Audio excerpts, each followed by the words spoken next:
Here's a short video to help you prepare a campaign plan when you're working on any piece of work to influence European public policy or legislation. You don't need to believe me. The wisdom of Karl Rove is all you really need to listen to. Over the years, I've seen more often that people fail in a campaign because they don't have a plan than that they do have a plan and don't execute it. There's a discipline about putting this all down, putting the working assumptions about who is it that's going to vote for us, who's not going to vote for us, where are we going to get our votes, what's our message going to be, what are the strengths of our candidate, what are we going to try and make the race about? Answering those questions and all the other things that go into a campaign and committing to the paper is an exercise that causes campaigns to be better simply by doing that. If you don't do it, however, you're going to bounce around and be driven more by the moment. I love to run against people who don't seemingly have a good idea of what they're trying to do and when they're going to do it. I like being on the offense, and by having a plan, you're more likely to be on the offense. I think it's helpful to put your plan down on paper. This is practical. You can't have lots of ideas, lots of thoughts, lots of practical action down on separate pieces of paper in separate places. Secondly, it relies otherwise on ideas and a plan being in the head of one individual. And if that individual is not available, you have a problem. Finally, thinking on paper helps you identify from the very beginning the strengths, weaknesses, and opportunities that you genuinely face. If you do not, those weaknesses and strengths will not be revealed. In public policy and legislative work, you do a lot of writing.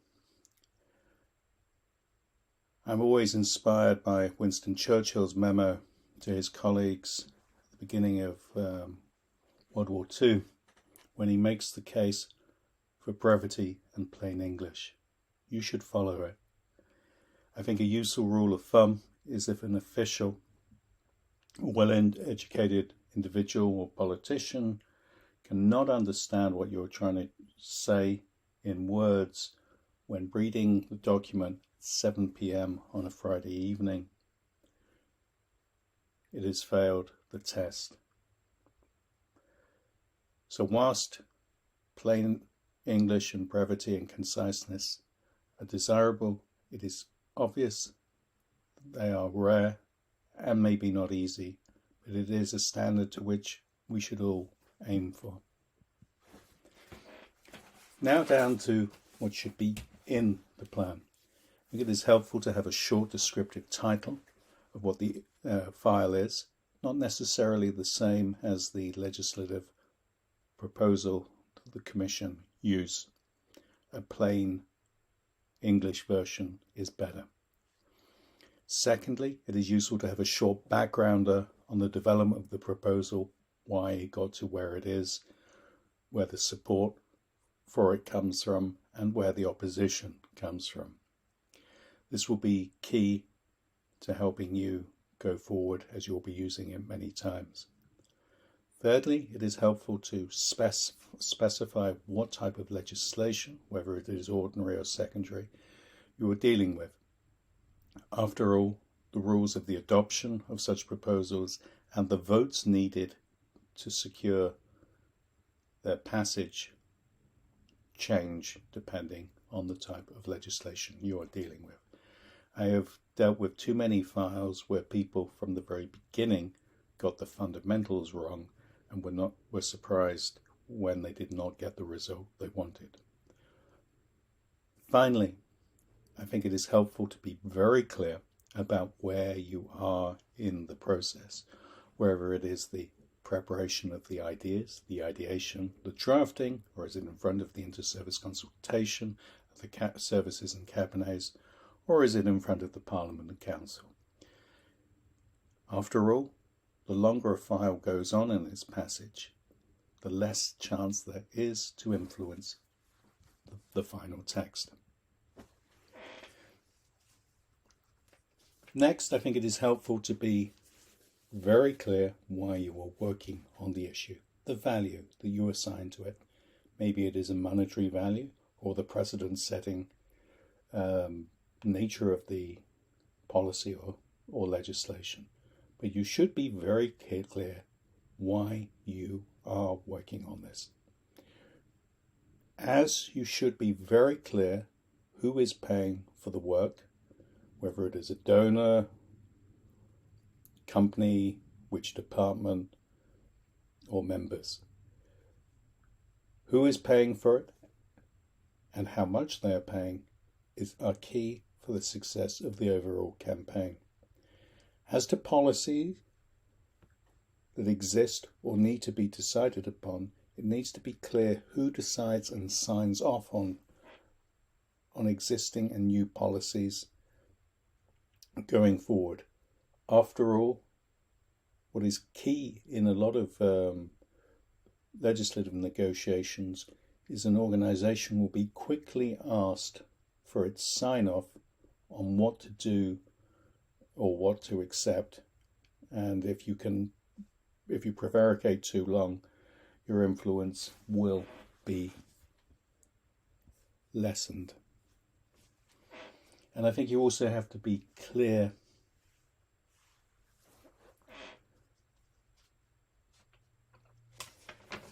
who is going to do the work.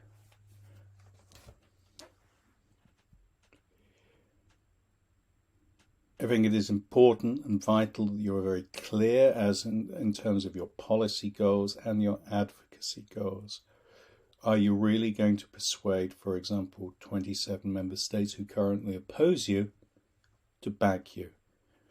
You also need to be clear about what you finally want in terms of legislation. I think a useful rule of thumb is to have the legislative text or policy text that you want pre-prepared to evaluate at the end the final piece of legislative or policy outcome. I think it is key to be smart about your goals and not to seek unrealistic goals that defies the laws of political reality.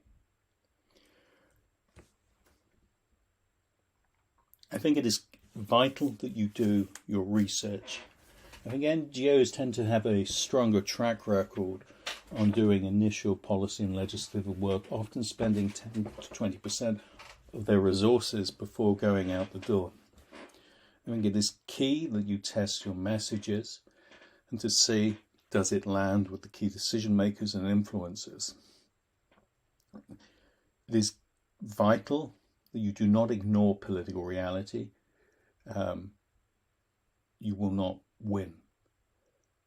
Thirdly, a useful resource is looking at the votes in the Parliament and Council on the issues that are similar or identical to the issue you are dealing with at the moment. Vote Watch Europe is excellent for this. Finally, a lot of people are active on policy and legislative files. Only a few have any real influence. Do you really need to do anything on this file, or will others do it just as well, or if not better? If they are, maybe you do not need to be active. I think it is important that you put your case down on paper. This should be in one place, not in 30 places. After all, telepathy does not yet work. These documents should be written not for postdoctoral experts, but for real people. Thirdly, it should add up not just for you, but for real people. And by putting it down in writing, it will magnify your weak spots and your strong points. If you do not do this, as mentioned earlier, your case will be weakened. It is useful to understand what your opponents will say, put this in writing, and understand and write down your response to see how credible, authentic, and valid it is. You can't presume it's just you making the case, so you need to put it down in writing for your colleagues as well. Sometimes you may not be available and your colleagues will need to make the case. And sometimes an issue expert is not the best advocate for an issue, but may be able to write the best case down in paper for a seasoned advocate to take forward.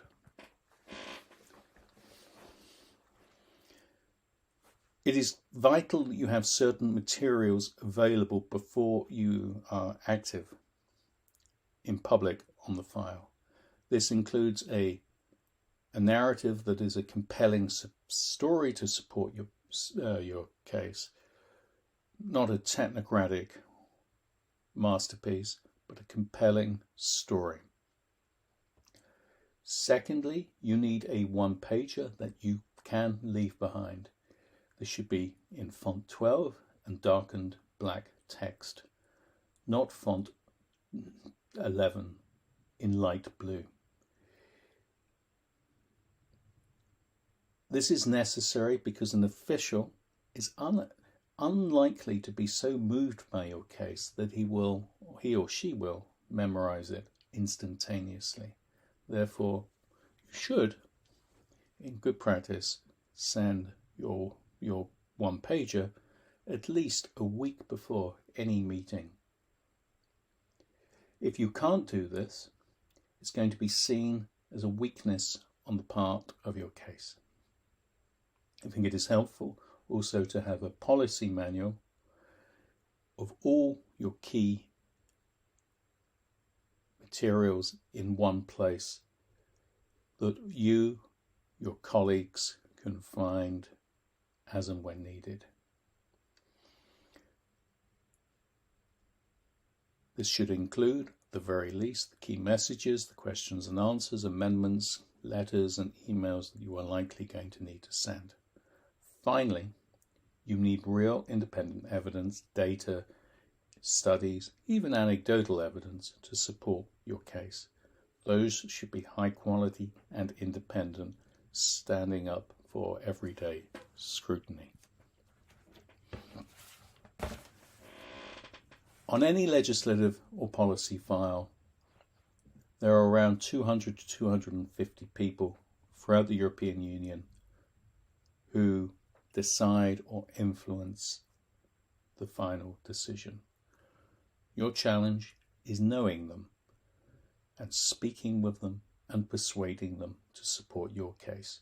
If you do not know who they are, chances of you persuading them become ever less. You see that there are key officials in the Commission, including the drafting team, the Inter-Service Steering Group, the Inter-Service Consultation, and the cabinets, including the heads of cabinet and the chef de fiche. In addition, you will know the council leads back home, in particular back home, working group, the expert groups, and COREPER. And the Parliament, you will know the lead committee, key players, including the group advisors, the group and national coordinators, rapporteurs, shadows. And you will be very clear from the beginning who backs you, opposes you, and who may support you if you win them over.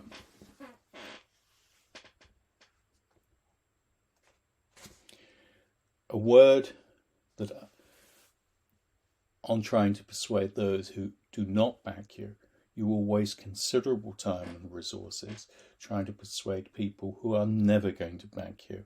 This is a pointless endeavor.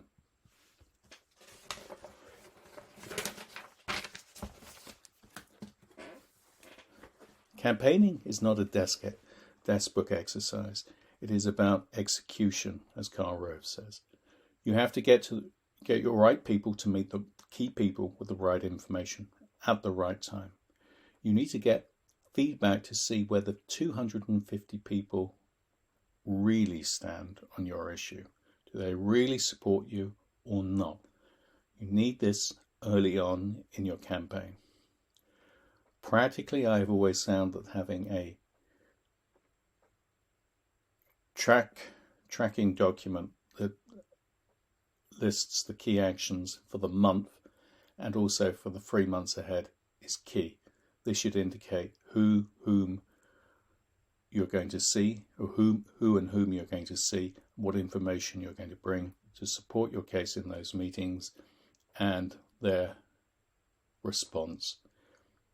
That should be the quality of information that you get from your colleagues and your members is vital for the success of the campaign. That should be recalibrated every 3 months. It is important you do not deny political reality. If you do, you will lose 100% of the time. It is important to realize that most campaigns do not succeed. It is a useful lesson that you should recalibrate and pivot on opportunities that unexpectedly come your way. You should not be so wedded to a plan that you are crucified by it. Finally, it is key that from the very beginning you decide ahead of time when you should bow out gracefully.